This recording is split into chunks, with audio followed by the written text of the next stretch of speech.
Palabras de alegría y esperanza. Es el tercer domingo de Adviento del año A y las lecturas de Mateo 11, 2, 11.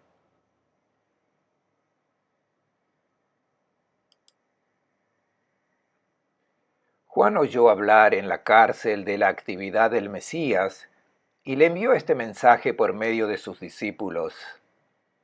¿Eres tú el que había de venir o tenemos que esperar a otro? Jesús respondió: Vayan a contar a Juan lo que ustedes ven y oyen.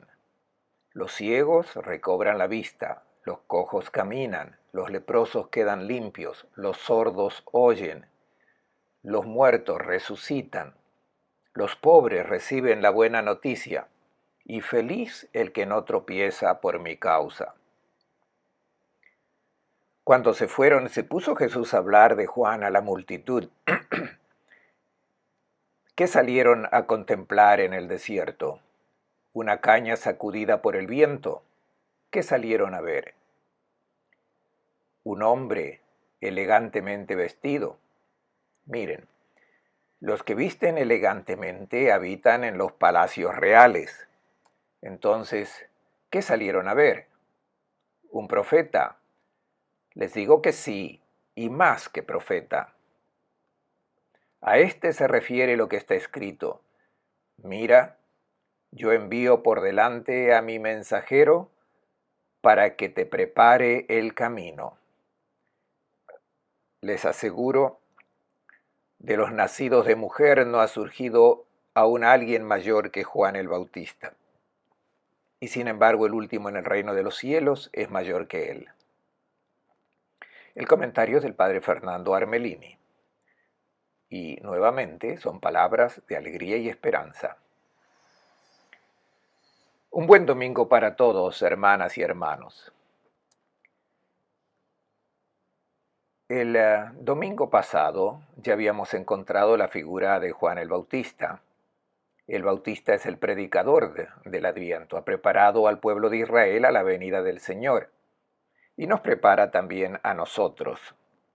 El domingo pasado ya nos preparó con su mensaje, un lenguaje que era el de su tiempo, una mentalidad que había asimilado la manera como él había entendido la venida de este Mesías. Es un mensaje muy importante para prepararnos a recibir al Señor. Nos ha educado y preparado con un mensaje de palabras. Y hoy el Bautista nos prepara para el Adviento no con palabras, sino con su persona, con su vida. Ven a mi espalda los frescos que se encuentran en la iglesia construida en Jordania, en el lugar donde había bautizado el Bautista y a donde acudió Jesús. En el Evangelio de Juan es llamado Betabara, o sea, del otro lado del vado del río Jordán, Betabara. Pueden ver que el Bautista está con sus discípulos. Y del otro lado Jesús con alguno de sus discípulos. Luego 2 discípulos del Bautista seguirán al Señor. El Bautista ha sido enviado a preparar la venida del Mesías. Y Jesús lo conoce muy bien. Se hizo bautizar por él. El texto del Evangelio de hoy comienza diciendo que el Bautista no está más bautizando en el río Jordán, sino que está en la cárcel, puesto que allí lo puso Herodes Antipas, el hijo de Herodes el Grande. Y a mi espalda ven 2 fotos. A mi derecha ven una foto maravillosa del lugar, que es la fortaleza de Maqueronte, naturalmente los restos de la fortaleza herodiana de Maqueronte. Es una fortaleza que ya estaba construida por los macabeos, pero luego transformada por Herodes el Grande en una fortaleza y en un palacio, uno de los muchos que construyó. Es una foto hermosa porque pueden apreciar que al amanecer esta fortaleza está iluminada desde el este. Y al fondo pueden ver el Mar Muerto. Así se pueden dar una idea de la posición en que se encontraba esta fortaleza. Desde lo alto de esta fortaleza se pueden divisar todas las demás fortalezas que Herodes había construido. Eran muy importantes porque recibían los mensajes a través del fuego durante la noche y con el humo durante el día. Y como era la única fortaleza que se encontraba al este del río de Jordán, y todas las otras fortalezas veían a Maqueronte, de allí se transmitían los mensajes y bastaba que una mandara un mensaje, por ejemplo, que divisaban enemigos o cualquier otra cosa, y entonces desde Maqueronte se transmitía, retransmitía el mensaje a todas las otras fortalezas. Es un detalle histórico arqueológico. Y es propiamente aquí, dice Flavio Josefo, donde estaba prisionero el Bautista. Y sobre mi izquierda ven una reproducción muy bien hecha de la fortaleza de Maqueronte. Ven los bastiones. Luego es importante ese patio con el peristilo que está indicado. Es importante porque al sur de este peristilo hay un ábside semicircular y no hay duda de que allí estaba el trono de Herodes el Grande y luego de Herodes Antipas. Sabemos, porque lo dice el Evangelio, que precisamente en este patio, donde estaba el peristilo con las columnas, Herodes asistió a la famosa danza de Salomé. El Evangelio no dice cómo se llamaba esa muchacha, pero lo indica Flavio Josefo. Era la hija de Herodías y bailó en ese patio. Y Herodes asistió a esta danza desde un lugar seguro, desde ese ábside semicircular donde tenía su trono. También ven el triclinio, donde tenían lugar los grandes banquetes, esta gente famosa del reino.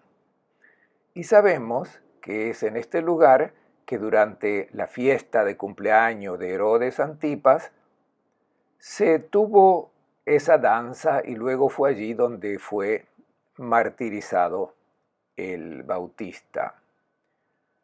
No sabemos dónde exactamente se encontraba la prisión del Bautista, pero señalamos el lugar donde probablemente se encontraba la prisión, porque allí hay unas grutas que indican que probablemente ese era el lugar donde se encarcelaban a la gente. Es la parte baja, lo ven en la reconstrucción. No ha sido aún excavada, pero se sabe que allí había una ciudadela con bastantes habitantes. Viene presentado este lugar porque es allí donde el Bautista es encarcelado. Fue tratado bien, con respeto, porque Herodes lo estimaba. El Evangelio dice que lo escuchaba con atención. Le había dado permiso de recibir la visita de sus discípulos. Lo entendemos bien. Él, que había indicado a sus discípulos que Jesús era el Mesías, estaba bien informado. ¿Qué está haciendo este Mesías? ¿Cómo se está comportando este Jesús de Nazaret, a quien yo introduje como el que está trayendo el reino de Dios? Todos los israelitas han sido preparados por mí con la predicación y con el bautismo. Entonces, habiendo sentido hablar de las obras de Jesús, le mandó a preguntar por medio de sus discípulos: ¿eres tú el que ha de venir o debemos esperar a otro? ¿Y por qué hace esta pregunta? Porque está claro que el Bautista tenía dudas. Jesús era el Mesías, pero hay algunas cosas en él que le traen sospechas. ¿Es él o no es Él? Parece que su fe comienza a vacilar. Resulta extraño a tal punto que algunos antiguamente decían que no era él el que dudaba, sino que eran sus discípulos los que dudaban, y por eso los mandó a Jesús para que se convencieran de que Jesús era el Mesías. Pero no, tomemos el Evangelio como está. Es el Bautista el que tuvo dudas, tuvo perplejidad. Estaba convencido que Jesús era el Mesías, pero había un no sé qué, algunos comportamientos que le contaban sus discípulos mientras se encontraba en prisión en Maqueronte, algunas cosas que lo hacían dudar. ¿Y cuáles son esas cosas que lo han perturbado? Es porque Jesús asume posturas y posiciones que el Bautista no las esperaba. Recordemos lo que el Bautista había dicho: cambien de vida porque está por llegar aquel que quema. La paja se quema en el fuego inextinguible. El árbol que no da fruto será cortado y arrojado al fuego. Es, por tanto, un lenguaje amenazador. Pone en lucha los aspectos negativos que existen. Por tanto, el Mesías debería también comportarse de forma dura porque intolerante, sin soportar la existencia de los malvados. Por tanto, un Mesías juez, riguroso, que confronta a los malvados, al igual que los fariseos que querían la separación de los justos y de los pecadores. Y aquí está la sorpresa. Los discípulos del Bautista le dicen: Jesús no solo no condena a los pecadores como lo haces tú, sino que va a las comidas con ellos, va a las fiestas con ellos y se gloría de ser amigo de ellos. Y esto es totalmente desconcertante para el Bautista. Y luego los discípulos le dicen: no solo no rompe la caña doblada y la tira al fuego, no, Él las endereza, no destruye nada y cambia el corazón de la gente. Quiere que todos sean felices. Tiene palabra de salvación para todos, también para aquellos que no tienen ya ninguna esperanza. Se acerca a aquellos a quienes todos esquivan, a los leprosos, los toca, los abraza. Esto no corresponde a la idea que el Bautista tiene en mente. ¿Cómo es que pueda comportarse de esa manera? Y manda a sus discípulos. Es un Mesías que sorprende. Si el Mesías no nos sorprende, si no nos cuestiona, es que no es el verdadero, porque correspondería a nuestro modo de pensar, a los juicios de este mundo, los valores que van adelante según la lógica de este mundo. El Mesías de Dios barre con todo eso. La señal de que el Mesías viene del cielo es porque su manera de pensar, de reaccionar, de actuar está tan lejos del nuestro como el cielo de la tierra. Los discípulos del Bautista se llegan hasta Jesús y le hacen a Jesús las preguntas que el Bautista les ha encomendado. ¿Eres tú el que ha de venir o tenemos que esperar a otro? El Bautista nos mandó para que te lo preguntásemos. La respuesta de Jesús: bien, pero antes de comentarla, me imagino cómo hubiéramos respondido nosotros de frente a esta objeción. Cuando la gente ha participado en cursos bíblicos, son habituales de la parroquia, creyeron y crecieron en una familia cristiana, muy fervorosos, y luego se me acercan y me hacen algunas preguntas y unas objeciones que no vienen al caso, y yo reacciono con descontento porque pienso: después de todo lo que te he enseñado, después de todo lo que hemos estudiado juntos y reflexionado sobre el sentido de la Biblia, sobre el significado del Evangelio, ¿te vienen todavía estas preguntas?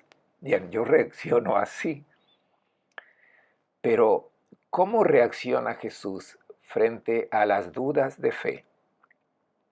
No les recrimina que hayan sido educados con padres creyentes y fervorosos, que no hayan comprendido que Él era el Mesías, el Cordero de Dios que quita el pecado del mundo. El Bautista ha pasado un tiempo con los monjes de Qumran, ha estudiado la Biblia y ahora todavía tiene dudas. Jesús no pierde la estima por el Bautista porque éste tenga sus dudas de fe. La fe en el Dios que se revela en Jesús no puede sino ir acompañada de dudas y dificultad para creer. El Bautista es la figura del verdadero creyente, que se debate frente a muchas perplejidades, hace preguntas, no reniega del Mesías, que no corresponde a sus criterios, pero la manera de comportarse del Mesías lo desconcierta y le vienen dudas que cuestionan sus certezas. Diría que no debemos preocuparnos por los que tienen dificultad en creer, el que se siente desconcertado frente al misterio, al enigma de la existencia, el que dice que no entiende en pensar y el hacer de Dios. Más nos debemos preocupar los que confunden sus propias certezas con el pensamiento, con la verdad de Dios, los que tienen una respuesta rápida y segura para todas las preguntas y se las impone a los demás, los que siempre tienen un dogma para hacer callar a los demás, los que no están abiertos a dejarse cuestionar. Este tipo de fe desemboca en el fanatismo. Fíjense qué hermosa es la figura del Bautista, el cual ve que sus propias convicciones son cuestionadas. Y el Bautista hace preguntas, no renuncia a creer que Jesús es el Mesías, pero quiere profundizar, quiere entender. La respuesta de Jesús es fuerte. Vayan a contar a Juan lo que ustedes ven y oyen. Jesús menciona 6 obras a los enviados del Bautista, haciendo referencia a la profecía de Isaías. Son 6 nuevas realidades y son todas ellas señales de salvación. No hay ninguna condena. Si comparamos al Mesías anunciado por el Bautista y lo que Jesús está haciendo, vemos que hay mucha diferencia. Y ahora entendemos las razones por las que el Bautista está desconcertado. ¿Cuáles son esas señales? Los ciegos recobran la vista, los cojos caminan, los leprosos quedan limpios, los sordos oyen, los muertos resucitan, los pobres reciben la buena noticia. Jesús ha hecho estos gestos prodigiosos. El significado de la profecía de Isaías cobra sentido con la interpretación de estos gestos de Jesús como las señales de un mundo nuevo, de un cambio del mundo introducido por el mensaje del Maestro. ¿Quiénes son los ciegos? Lo sabemos, son los que se equivocan fácilmente de camino porque no ven la dirección adecuada en la vida. Caminan en la oscuridad y pierden la orientación y se le abren los ojos. Son iluminados por el Evangelio y caminan seguros por el camino. Vayan a decírselo al Bautista que las personas que antes caminaban en la oscuridad, ahora caminan bien hacia sus metas, hacia Dios. Los cojos. Los cojos son los que no arriesgan a dar un paso en la vida. Viven de limosna, viven de expedientes. Pero ahora los cojos se ponen de pie y caminan en la justa dirección. Los sordos son los que no prestan atención a la palabra del Señor, que les indican por dónde deben andar. Y ahora los sordos escuchan, se dejan guiar por la palabra. Los leprosos. Los leprosos son los que tienen vergüenza de presentarse por la vida que llevan, que es repelente, repugnante. La lepra del pecado que los mantiene alejados de Dios y de los demás. Se vuelven antipáticos delante de todos. Ahora son purificados y permanecen en sociedad como gente auténtica. Los muertos que resucitan son los que tienen su vida biológica como un absoluto. Comer, beber, casarse, divertirse. Les falta la vida auténtica, esa que caracteriza a la persona, la vida que viene de Dios. Y los que despreciaban esta vida, ahora la reciben y nacen a una vida nueva, al amor, a la vida de Dios. Luego, a los pobres se les anuncia la buena nueva. Afronta todas las formas de pobreza. Los que se tenían por miserables y estaban desesperados, también ellos han recibido la buena noticia y también para ellos hay salvación. Son todas cosas positivas, hermosas. Y también nosotros podemos hacer una reflexión sobre nuestra vida. Donde habita el Señor, allí florece la vida. Cuando nosotros tenemos dudas de fe, ¿qué respuesta se puede dar? Damos por hecho que estudiamos, que reflexionamos, pero la respuesta a nuestras dudas debe ser la que Jesús ha indicado a los discípulos del Bautista. Díganle al Bautista que contemple los cambios que acontecen en aquellos que reciben mi mensaje, la palabra de salvación. Y por eso la respuesta es también para nosotros. Cada uno de nosotros deberá verificar lo que ha acontecido en su vida luego de haber escuchado el Evangelio, luego de haber encontrado al Señor. Si tu vida ha sido transformada y se manifiestan estas 6 obras, producto de la palabra del Evangelio, entonces será verdadera esa palabra prodigiosa. Basta solo mirar los cambios que ha introducido. Tratemos de preguntarnos, ¿qué cambios ha obrado en nosotros el encuentro con el Evangelio, con la palabra de Cristo? La alegría de haber encontrado un rostro bueno y amable de Dios. Distinguimos la libertad de la esclavitud que venían de tantos ídolos que nos daban un poco de distracción, pero no llenaban nuestro corazón. Ha introducido la atención por los demás, la fidelidad a la vida, la apertura a nuestros ojos para ver las necesidades de aquellos que nos necesitan. Si no te han producido estos cambios, es inútil hacer razonamientos. No nos convenceremos que Jesús es el Mesías. Y Jesús concluye su discurso con una bienaventuranza que es la 10ª que se encuentra en el Evangelio de Mateo. Feliz el que no se escandaliza de mí. Sabemos que el escándalo, y Jesús dice al Bautista y a nosotros, felices los que no se escandalizan de mi comportamiento. No te aflijas por las dudas de fe que tienes, porque te darás cuenta que el Mesías en que tú creías es distinto de lo que esperabas. ¿Cuál es el escándalo? Es la bondad, la misericordia de Dios, que se presenta y se hace visible en Jesús de Nazaret, y es muy distinto al Mesías que la mente humana había construido. Es un Dios que no premia a los buenos ni castiga a los malos, sino que quiere el bien para todos, buenos y malos. Ofrece su amor, y eso era motivo de escándalo para aquellos que estaban habituados a una mentalidad religiosa tradicional.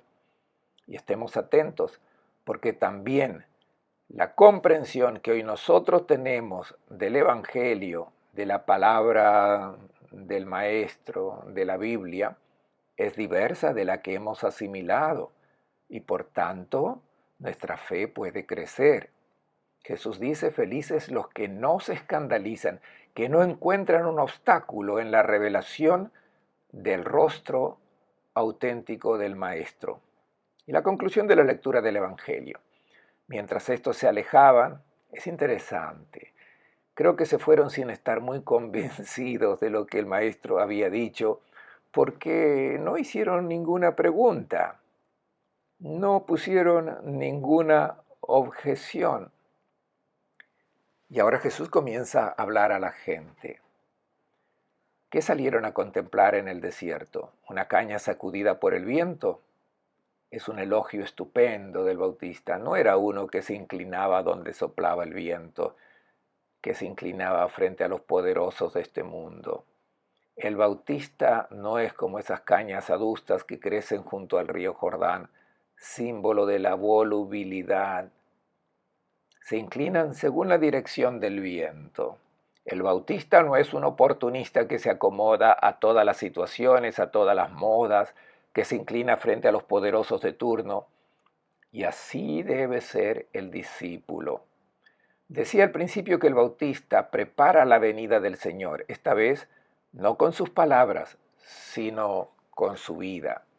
Y Jesús lo presenta con estas tres preguntas. La primera, ¿era una caña sacudida por el viento? La respuesta es no. ¿Un hombre elegantemente vestido? Miren, los que visten elegantemente, habitan en los palacios reales. No es un corrupto, no piensa en gozar la vida, no acumula dinero sin escrúpulos. Y esta es otra lección que el Bautista nos da. Por tanto, estemos atentos. Si queremos recibir al Señor en nuestra vida, busquemos ante todo ser personas leales, correctas, de no ser de aquellos que se atan a los bienes de este mundo. Cuando hay alguien que necesite ser ayudado, no tiene sentido esperar la venida del Señor, que no vendrá durante nuestra vida. Imitar al Bautista, por tanto. Entonces, ¿qué salieron a ver? ¿Un profeta? Les digo que sí, y más que profeta. Nadie en el Antiguo Testamento ha tenido una misión tan grande como la del Bautista. Ni Jeremías, ni Isaías, nadie. El Bautista es más que un profeta. Su misión fue señalar al Maestro. Y Jesús concluye diciendo, el que ha entrado en el reino de los cielos tiene una misión más grande que aquella del Bautista. Esta es nuestra misión. Luego de haber aceptado al Señor como lo hizo el Bautista, también nosotros debemos indicarlo a todos. Él es la luz que puede indicar el camino de la vida. Un buen domingo para todos y una buena semana.